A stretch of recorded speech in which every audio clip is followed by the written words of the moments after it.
दोस्तों सोने की प्राइस में बिग बैंग होने वाला है। बिग बैंग यानी महाविस्फोट। और किसी भी प्राइस में कीमतों में महाविस्फोट होने का मतलब कि कीमतें आसमान को नहीं छू सकती हैं, बल्कि आसमान को चीरते हुए निकलकर पूरे यूनिवर्स को पार कर जाएगी। आपको लग रहा होगा कि यार कहना क्या चाहते हो डीएलएस भाई। तो दोस्तों अभी कुछ ही दिन पहले गोल्ड वी ट्रस्ट नाम की एक रिपोर्ट सामने आई, इसी महीने मई की 15 तारीख को। और इस रिपोर्ट के ऑफिशियल सोर्सेज भी डाउनलोड कर सकते हैं आप, यहाँ पर लिंक दिए हुए हैं, मैं आपको डाल दूंगा। गोल्ड वी ट्रस्ट रिपोर्ट 2025 और इसका कॉम्पैक्ट वर्जन भी आपको नीचे देखने को मिल जाएगा। वैसे तो ये रिपोर्ट में पूरी डिटेल में पीडीएफ फाइल दी हुई है, जिसमें गोल्ड के हिस्ट्री से लेकर अब तक की जो प्राइस मूवमेंट रहे उनके बारे में बताया गया है। लेकिन जो चौंकाने वाली और हैरान करने वाली बात इस रिपोर्ट में रही दोस्तों, वो ये रही कि सोना अगले 5 साल में कितना महंगा हो सकता है। मैंने आपको आज सुबह मॉर्निंग बुलेटिन न्यूज में डीएलएस न्यूज पर यह अपडेट बताया भी था कि साल 2030 तक सोने के दाम 7.5 लाख रुपए प्रति 10 ग्राम तक जा सकते हैं। जी हाँ, लिटरली 7.5 लाख रुपए 1 तोला के रेट, इतना महंगा हो सकता है सोना। गोल्ड वी ट्रस्ट की रिपोर्ट में दावा किया गया। कहा मैं अभी आपको बताता हूँ ऑफिशियल सोर्सेज इसके। वैसे आपको पता होगा अभी महीने 2 महीने पहले सोना ऑलरेडी 1 लाख रुपए के लेवल को तो पार कर चुका है। उसके बाद थोड़ा सस्ता हुआ, हालांकि इस मई महीने में वापस सोना महंगा होता जा रहा। अभी इस सप्ताह सोने चांदी के दाम में हमें तेजी देखने को मिली। सोना लगभग 3,170 रुपए बढ़कर अभी 95,471 के लगभग चल रहा है, जबकि चांदी में भी इस सप्ताह 2,303 रुपए की बढ़ोतरी हुई थी और अभी चांदी का भाव 96,909 रुपए प्रति किलो चल रहा है। मैं आपको चार्ट में दिखा देता हूँ गोल्ड और इसके फ्यूचर प्राइस मूवमेंट के बारे में ऑफिशियली डिटेल।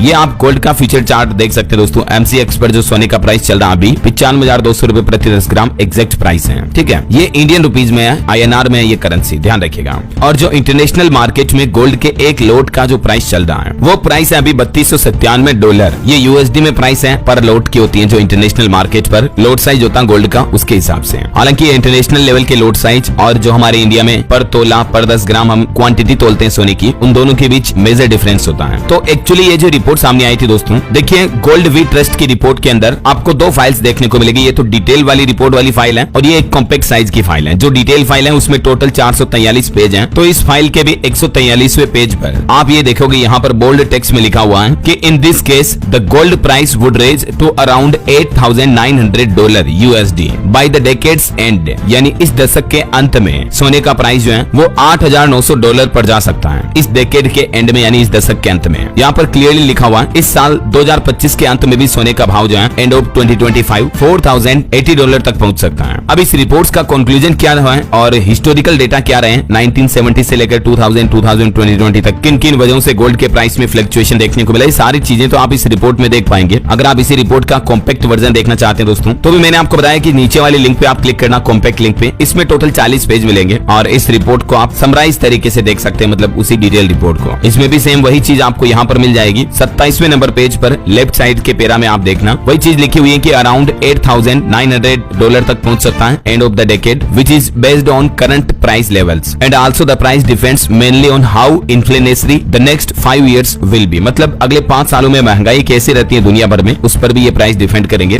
लेकिन कुल मिलाकर जो इस रिपोर्ट का कंक्लूजन है ना, गोल्ड वी ट्रस्ट की रिपोर्ट, वो ये ही कहता है कि सोने के प्राइस जो अभी 3299 USD पर चल रहे हैं, ठीक है, वो 8,900 यानी ऑलमोस्ट $9,000 तक पहुंच सकते हैं। अब क्योंकि हमारे इंडियन रुपीज के हिसाब से अगर अपन देखें तो $9,000 का प्राइस होता है 7,68,739 इंडियन रुपीज। और तब तक डॉलर की रेट्स वगैरह में भी हमें डिफरेंस देखने को मिलेगा। तो यही वजह है कि कल से ये मीडिया रिपोर्ट चल रही है कि क्या साल 2030 तक 7.5 लाख रुपए प्रति 10 ग्राम तक पहुंच सकता है सोना। समझ गए होंगे अब आपकी ये जो मीडिया में रिपोर्ट चल रही, खबरें चल रही है 7,55,000 तक जो सोने की कीमतें पहुंच सकती है। इसके पीछे वजह क्या है? गोल्ड वी ट्रस्ट की रिपोर्ट में जो दावा किया जा रहा है, सोने की कीमतें जो अभी इंटरनेशनल मार्केट पर $4,800 पर चल रही है, वो $8,900 USD तक पहुंचने की उम्मीद है इस दशक के अंत में। अभी जो ये दशक चल रहा है 2020 की सीरीज का, जैसे ये दशक खत्म होगा 2030 की सीरीज शुरू होगी, फिर 2031, 32, 33, तो उस दशक में सोने के प्राइस जो है आपको इस लेवल तक मिल सकते हैं। अच्छा, अब यहाँ पर एक और चीज जो ध्यान देने वाली बात है, ये जो मीडिया रिपोर्ट चल रही है दोस्तों, इनमें प्रति 10 ग्राम के हिसाब से रेट्स कंपेयर करके बताई हुई है, समझ रहे हो, जबकि ये जो रेट्स हैं ये प्रति ऑन्स के हिसाब से बताई जाती है। मतलब अभी जो इंटरनेशनल मार्केट में गोल्ड का प्राइस चल रहा है वो प्रति लोट के हिसाब से $3,101 चल रहा है। तो ये अगर बढ़कर $8,900 तक पहुंच सकता है तो ऑलमोस्ट मतलब समझ रहे हो इसका 3x हो जाएगा, 3,000 से लगभग 9,000 तक पहुंच जाएगा। तो 3 गुना तो इस रेशियो के हिसाब से भी हो रहा है। तो अगर हम इंडियन मार्केट में भी इस रेशियो के हिसाब से कंपेयर करें तो जो सोना अभी हमारे इंडियन प्राइस में प्रति तोला के हिसाब से 95,000 1 लाख के लगभग चल रहा है, तो ये अगर 3x होता है 2030 तक, यानी 3 गुना होता है, तो जाहिर सी बात है 7.5 लाख नहीं तो 3 लाख रुपए तक तो सोने का प्राइस इजीली पहुंच ही सकता है। इस रिपोर्ट्स को अगर अपन इंडियन प्राइस और इंडियन सोने को जो तोलने का अपना माप तोल है प्रति 10 ग्राम प्रति तोला, उस हिसाब से भी कंपेयर करें तो भी, समझ गए हो। तो अब यहाँ निवेशकों को ध्यान देने की जरूरत जो है, अगर आप गोल्ड में निवेश करना चाहते हैं, इन्वेस्टमेंट करना चाहते हैं, तो देखो एक अच्छा खासा मौका हो सकता है। आप थोड़ी थोड़ी क्वांटिटी ऐड कर सकते हैं और कभी भी अपने जो इन्वेस्टमेंट का पोर्टफोलियो होता है ना दोस्तों, आपका पूरे पोर्टफोलियो को एक ही सेक्टर में एक ही जगह इन्वेस्टमेंट मत रखा करो। जैसे आपके टोटल निवेश का 10-20% पार्ट आप सोने में निवेश करके रखो, क्योंकि गोल्ड एक बहुत ही स्ट्रॉन्ग धातु है। दुनिया भर के रिजर्व बैंक भी इसको रिजर्व एसेट के रूप में रखते हैं, राइट। तो सोना कभी भी ऐसा नहीं कि रातों रात जीरो हो जाएगा या बहुत ज्यादा डाउन हो जाएगा, क्योंकि सोना एक लिमिटेड धातु है दुनिया में, तो इसलिए महंगाई सोने की जो आए दिन बढ़ती रहती है। पहली बात तो ये। दूसरी बात, मान लीजिए आप कई स्टॉक मार्केट में, अच्छे स्टॉक्स में, आप निफ्टी 50 में, सेंसेक्स इंडेक्स में इन्वेस्टमेंट कर रहे हो, ठीक है ना, तो वहां भी आपको अलग अलग सेक्टर में स्टॉक्स चुनने चाहिए और उनमें निवेश करना चाहिए। जैसे आपका, मैं आपको एक मोटी मोटी कैलकुलेशन बताता हूँ, समझाता हूँ, ठीक है ना। जैसे मान लीजिए आपने 20% जो इन्वेस्टमेंट वो गोल्ड में डाल दिया, टोटल जो आपकी सेविंग है, नेट सेविंग, उसका बता रहा हूँ मैं। 20% गोल्ड में हो गया, उसके बाद 20 to 30% आप स्टॉक मार्केट में इन्वेस्टमेंट करो, जिनमें से आप 20% इन्वेस्टमेंट थोड़ा सा ऐसे रखो जो सेफ साइड हो, और 10% इन्वेस्टमेंट में से 5 आप मिड कैप और स्मॉल कैप में करो, क्योंकि यहाँ रिस्क थोड़ा ज्यादा होगा लेकिन रिवार्ड्स भी आपको अच्छे मिलेंगे। तो ये बातें ध्यान रखो। 20% में जो आप स्टॉक्स में निफ्टी 50 सेंसेक्स 30 में इन्वेस्टमेंट कर रहे हो, इसमें भी अलग अलग सेक्टर में करो। जैसे थोड़ा इन्वेस्टमेंट आपका फार्मा सेक्टर में हो गया, कुछ टेक्नोलॉजी सेक्टर से जुड़े स्टॉक्स ले लो, कुछ ईवी सेक्टर, ईवी इंडस्ट्री से जुड़े ले लो, मतलब समझ रहे हो, कुछ एनर्जी फ्यूल इसके ले लो, कुछ डिफेंस के स्टॉक ले लो।